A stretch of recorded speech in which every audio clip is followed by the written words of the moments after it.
Et l'on reçoit sur notre plateau le secrétaire général de la CSTP-FO, Patrick Galnan, également président du conseil d'administration de la Caisse de prévoyance sociale. Patrick Galnan, Yorana. Yorana. Merci d'avoir accepté notre invitation de ce soir. Alors, vous êtes avec nous pour nous donner votre point de vue, surtout en tant que syndicaliste, sur les événements politiques de ces derniers jours. Mais avant cela, un mot sur la venue du président national du MEDEF en Polynésie. Il dit dans le reportage, je cite, « Les entreprises sont le cœur de la prospérité. » Vous partagez cette vision? Oui, quelque part, surtout lorsque j'entends dire qu'il y a des opportunités. S'il y a des opportunités en Polynésie française et qu'il y a des capacités pour les entreprises à se développer, à faire beaucoup d'argent, et en se faisant beaucoup d'argent, à penser quelque peu à ceux qui sont laissés pour compte et aux salariés. C'est ce que je n'ai pas entendu, malheureusement. Il semble que les entreprises soient inquiètes du changement de gouvernement qui a eu lieu. C'est bizarre, puisqu'il n'y a même pas 2 mois, tout était resplendissant. Il y avait les touristes qui arrivaient. Au niveau de la CPS, on avait recrudescence du nombre d'emplois. On est arrivé à plus de 60 000 salariés. Et tout d'un coup, il y a les Bleus qui arrivent. Et le tourisme aussi est ouvert. Oui, donc je ne vois pas pourquoi tout d'un coup, parce que des Bleus arrivent, c'est au loup. La perspective d'une hausse de la fiscalité peut-être? Vous savez, si on augmente la fiscalité sur certains qui ont fait des marges inconsidérées, je veux dire par là, au-delà du raisonnable, même avant l'installation de la TVA sociale, on avait vu qu'il y avait des augmentations de plus de 35-40 ans. C'est bien pour ça que j'ai dit à M. Brodesson, futur président, que c'est là qu'il faut aller chercher l'argent, là où il y en a, pas dans la poche des plus petits. Justement, on va revenir avec les résultats des élections territoriales. Le Tavini a donc gagné ces élections en construisant sa campagne sur l'urgence de répondre aux problèmes socio-économiques rencontrés par la population. La lutte contre la précarité, c'est aujourd'hui la priorité absolue.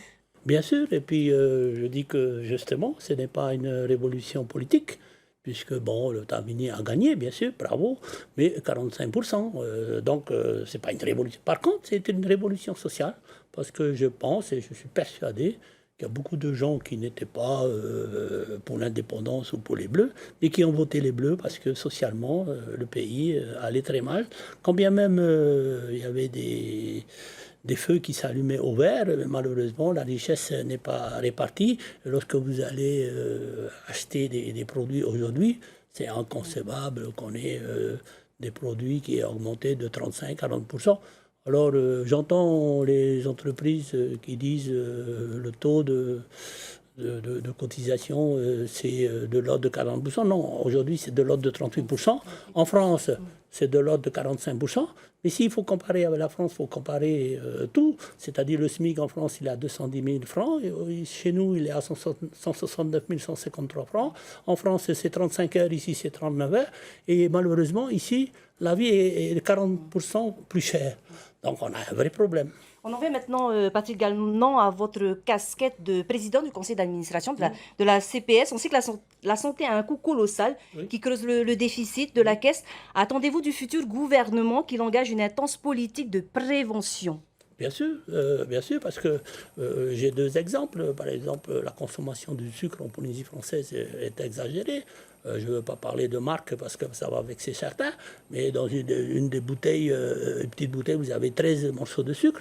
Non, ça entraîne l'obésité et tout ça. Et puis en plus, la maladie que je tiens à cœur, c'est les maladies radio-induites. Quand est-ce que... D'ailleurs, j'appelle monsieur le président du MEDEF, s'il rencontrait les autorités de la France, de dire qu'attendez-vous pour nous rembourser ce que la CPS paye à ce sujet. Qui s'élèvent à combien déjà? Aujourd'hui, on est à 107 milliards.